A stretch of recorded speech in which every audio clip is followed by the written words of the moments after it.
10 aquaculture nerds in a room, and it turns out maybe there's 50 or so of us. So this is an awesome turnout and exciting. I'm going to take the scale from the introductions, which were sort of global, and then Doug talked about sort of California. I'm going to go into the West Coast arena of the United States. And I'm going to talk primarily about bivalve aquaculture because that's what I'm interested in and have studied. But a lot of the stuff I'm going to talk about is applicable to any organism of interest that you guys might be interested in studying.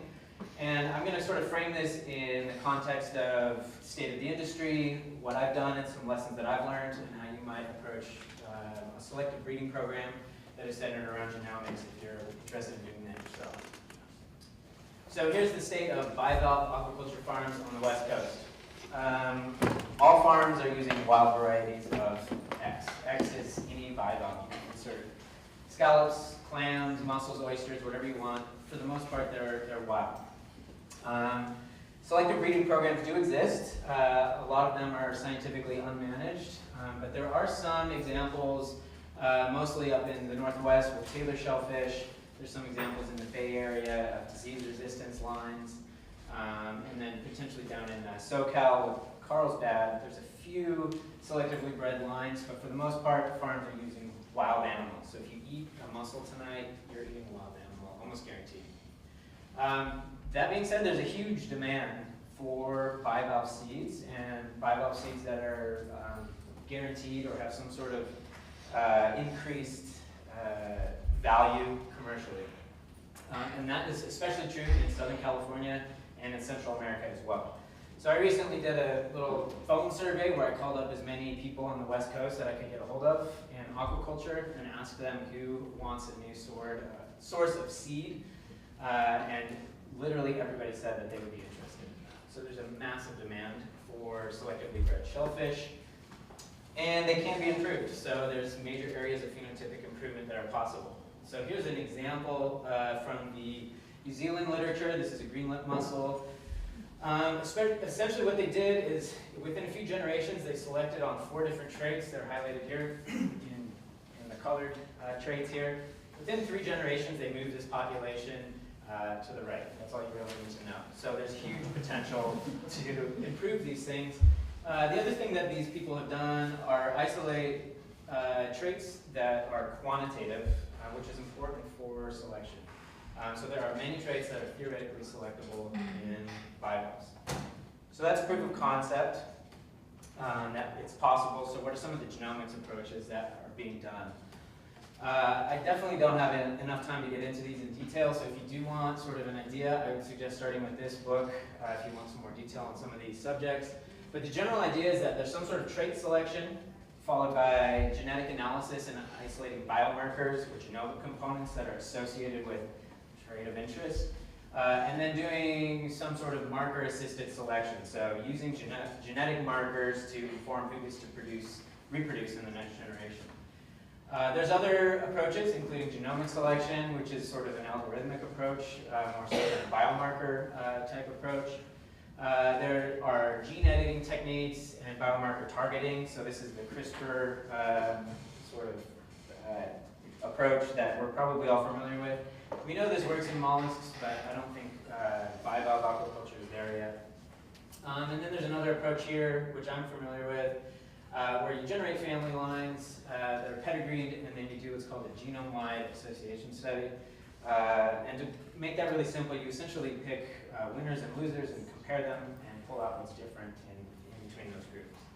And so I won't go too much into my research, but I will say that I got a NOAA SBIR grant in collaboration with Catalina Sea Ranch, and our goals were to generate a science-level hatchery, produce some family lines, and phenotype them, and do GWAS type studies. So this is my lab here that I built, and we have a commercial mock-up of a long line on the backside of Catalina. So if anybody's interested in doing some cool aquaculture genetics, this is the space to do it in, I think.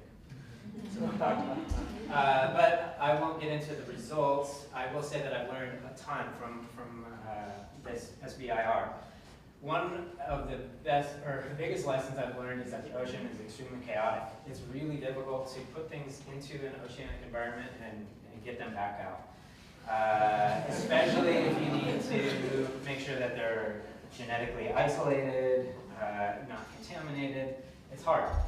So GWAS type studies, like I've done, they're difficult. So best approaches, especially if you're new in the field, need to be robust against this, or if you're a new aquaculture enterprise. And I think the approach that we should use is one of the older school type approaches. One of them would be mass selection, so that's essentially the same thing we did with wheat and corn and every other thing that you probably are familiar with eating. Do mass selection and then go with some sort of marker-assisted or genomic selection. I think that's simpler. I think it has more robustness to keeping genetics separated. And this is just sort of how you do that, let's say, in bivalves, where you have some sort of system where you sieve different size classes, and then you might take this to be your winners. So there are a bunch of other factors, though, to consider if you're going to embark on a genomics project in aquaculture. You want a large starting population if possible, and many start populations. Obviously, the bigger genetic footprint that you can have, or that you have, can inform your study. You want multiple test sites if you can. It makes sense that if you generate biological material, you would plant them in different areas to sort of tease out some G by E effects. Genomic resources, this might actually be one of the most important ones. You need to have a reference genome, or it's much easier to do these types of studies if you have that. I've highlighted 3 animals that are sort of, or 2 animals in one plant, that are on the radar as having some sort of genomics resources. And Gary's actually going to talk a little bit more about kelp, so maybe he's a good person to ask about genomic resources there. You need to have workable life stages. So I don't know how many of you have worked with bivalve larvae before, but it's pretty difficult. They're difficult to keep alive, they're difficult to phenotype, and that's not to say that you shouldn't do it, but you need to anticipate those difficulties when going into a project.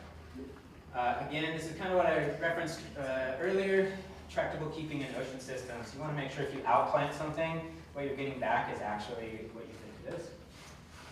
You want the phenotyping to be easy if possible, especially if you expect farmers to do any phenotyping for you.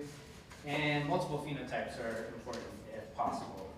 So a lot of the algorithmic-based genetics approaches do better when there are more phenotypes to put into your system. And this might seem like a no-brainer, but it's critical that there's a commercial demand for the phenotype that you're going for. Okay, so that's my 5 to 8 minute talk. And if you learned only a few takeaways, these are them. Many factors to consider before starting a genomics-based selective breeding program. Do your research before starting them. There are selectable traits, though, especially in bivalves, and selection is possible in bivalves. However, in California and the US West Coast, there are 0 commercially available elite cultivars, and there are 0 commercially available locally adapted varieties. So there's a huge potential for Southern California businesses and academics in that interface. And I'll end by shamelessly plugging some of the work that I'm doing with a couple of companies that I've started, where we essentially want to be the change. We want to see commercial and academic priorities in line with companies from the beginning, and start to develop some of these sorely needed seed sources for Southern California. So I'll leave it at that and say thank you.